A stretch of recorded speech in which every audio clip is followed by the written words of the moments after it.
The Cleveland Cavaliers are now 15-0, joining a very select few teams that have ever done that in NBA history. One of the other teams to do it, though, is the team that broke the wins record, the Golden State Warriors. And they have a huge one coming up Tuesday night against the Boston Celtics. But today I want to talk about their offense, and it has been elite so far under Kenny Atkinson. They're pretty much number one in every shooting category in the league. They just generate open shots for everybody. And then it's, of course, led by Darius, Garland, and Donovan Mitchell, two slashers that can also create for themselves. It's a beautiful thing to see. The Cavs offense has been an entirely different story this year. I mean, look at this. They're going to start this out with an empty side ball screen. So Okoro is going to come set a screen and pop to the empty side where no one's here. And at the same time, Jared Allen's going to set a flare screen for Ty Jerome. It puts LaMelo in a bind, it puts Miles Bridges in a bind, it puts everybody in a bind here because this is really tough to stop. And as it's happening, look, like Miles is talking, but he can't fly out because LaMelo's getting screened. If Josh Green doesn't stop Darius Garland, then he's got a free track to the basket. And LaMelo doesn't get through this screen quick enough. Bad closeout, shot fake by Ty Jerome, easy 2 points. This is also insanely tough to stop, and, well, I mean, my Hornets aren't exactly a model defensive team, but this is not great defense. Evan Mobley's going to set a screen. Garland's going to come off. You got shooter, well, semi-shooter here, and then sniper in the corner. And Jared Allen's just going to flow right here into the dunker spot. It's an empty side pick and roll, so maybe they end up with Mobley on the block here after this pick. But now here comes Darius Garland off of it. The read is there for Evan Mobley. He's wide open, but because he comes wide open, now Grant Williams has to slide over, and Jared Allen is just going to seal off Josh Green, and it's an easy look inside for Darius Garland, who had 9 assists in the first quarter yesterday and an easy bucket. The Cavs' second unit is also extremely tough to stop because it revolves around 6-man Caris LeVert, who is a great slasher, and then they stagger either Darius Garland or Donovan Mitchell with these guys, and you put Dean Wade and the minivan in the corner, who are both elite shooters, and it's just going to be a simple pick and roll with Jared Allen here, and Caris LeVert's going to break down the defense. Now, T.J. Sloan is an absolute defensive liability, but still, easy bucket for Caris LeVert. He's a microwave off the bench. Also for Cleveland, a little Ty Jerome appreciation. We're going to get into a pick and roll here with Ty Jerome attacking Moussa Diabate, who is in drop coverage. You got Caris LeVert, so this could be a little kick up here. If he gets stuck at the elbow, you kick it up to Caris LeVert. But that never happens because Ty Jerome has been extremely underrated this year. He's going to get to his spot in the paint, jump stop, play off of 2 feet, get both defenders with the pump fake, and then get there with the left hand. That's nice. Now, the most underrated part of this offense is this man right here, Evan Mobley, who has continued to progress and get better. He's up to 18 points a game this year, and it's just going to be a pin down by Georges Niang. He's going to pop. Moussa Diabate doesn't really help that much, but Seth Curry can't help either because of this action that just happened up here between Jerome and now Caris LeVert, who is cut, and then Cody Martin is still trying to recover, so that holds Seth Curry here, which means that Evan Mobley is going to pop freely to the three-point line. Moussa Diabate never gets through the screen, and it's a 3-ball. Here comes Mobley again this time, except now he's going to show you the 3-ball. Little hesitation move, attacking Grant Williams downhill, gets into a little punch cross. Grant Williams actually doesn't play bad defense. He just gets little boyed, and that's an easy lay for Evan Mobley. Now, this is a really tough action that I like, right? So you're going to send Caris LeVert through.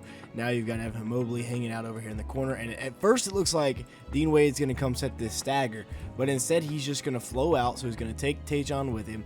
And now they're just going to be attacking Grant Williams in the pick and roll. It's going to be a really nice screen by Jared Allen. He's going to get Josh Green caught up. Josh Green does a good job of playing trail coverage here and almost gets back, but Grant Williams is not in the correct position. Either Tajon probably should have tagged Jared Allen, but then again, you're leaving Dean Wade wide open, so Micic probably would have had to step up in this scenario. Even then, you're leaving Caris LeVert open in the corner, who's been shooting the cover off the ball. That's the problem that this Cavs team presents for people. It's just an easy ball fake and a layup for Darius Garland. But look at all the shooters everywhere. Even Mobley's shooting the 3-ball a little bit this year. He's got the throw behind, he's got the kick corner, and that opens everything up in the lane for just an uncontested layup pretty much. And bro, I'm not even lying. This is like the next possession. They run the same exact set. Dean Wade's going to pop. It's going to be a screen by Jared Allen. Off the shoulder comes Darius Garland. He's got Mobley in this corner, and he's got Karis LeVert down here in this corner. Once again, Tajon follows Dean Wade like a puppy dog, but he has to, really. If he's going to step up and help, that means Vasa also has to step up and help, and then you're just in a world of trouble. And it's the problems that this Cavs team presents, ultimately, with Grant Williams, unfortunately, having to play small ball center for the Hornets lately. This is just an easy floater for Darius Garland, and yeah, he makes that in practice all the time. Darius Garland has been phenomenal this season. I mean, quick in and out to freeze Tajon Salon, and now he's got two guys running at him. And just watch his ability to read this play in transition. He sees Evan Mobley's open, but he's going to look the defense off and then come back to it. Watch that. He's looking right at Dean Wade, so LaMelo starts to flow this way. I can't tell who that is back there. I think it's Grant Williams. I don't know what he's doing, and it's just an easy, it's Cody Martin. Easy pass inside for the dunk.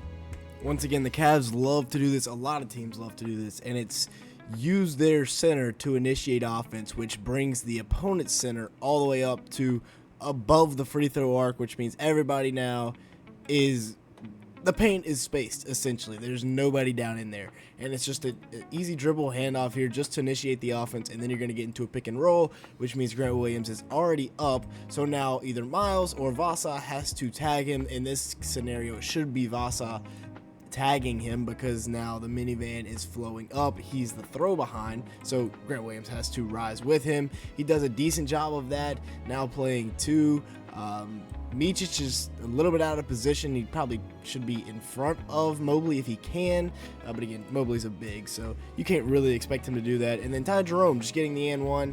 Quietly, I feel like he's becoming like the Peyton Pritchard of Cleveland. Once again, it's going to be a pick and roll at the top of the key. This time they're getting Jared Allen. Borderline illegal screen here. Check out the leg, but he gets enough of Josh Green for Darius Garland to be able to turn the corner. Again, Cody Martin can't help too far in. I mean, he can stun. He probably should have stunned it over a little bit more. Craig Porter Jr. here.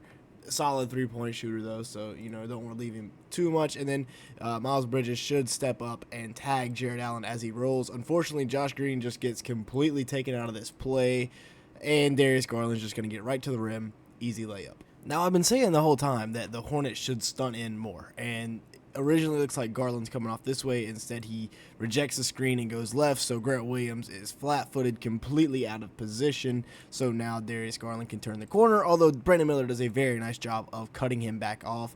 But LaMelo is not seeing both. He gets sucked too far in here, and yeah, I said I'd like him to be a little bit further over, but now, I mean, this is just too far. He's leaving a very solid three-point shooter in Ty Jerome open, and Darius Garland's going to make that read 10 times out of 10. Easy kick, a little bit of a high pass, but catch and release, easy. And, I mean, this is just filthy, right? Ghost screen, doesn't even use it, and Josh Green's probably our best perimeter defender, and Darius Garland is just going to absolutely cook him, right? Between the legs, step back, knocking it down. When you got that to close out games, it's not too hard, and Donovan Mitchell didn't even play, by the way. This game Tuesday night will have huge implications for how people view the Cleveland Cavaliers, but they did just have a big game last week with Golden State, who is currently the best team in the Western Conference based off winning percentage, and they destroyed them by like 40 points. It wasn't even remotely close. So if they could come out and have a huge statement victory, I know that Boston doesn't have Kristaps Porzingis. Hopefully Cleveland gets Donovan Mitchell back, but if they get this dub Tuesday night, they might be legit. With that being said, that's going to be it for today's video. Thank you so much for watching. Make sure to like button, leave me a comment down below, and hit that subscribe button if you did enjoy at any point. And with all that being said, thanks so much for watching.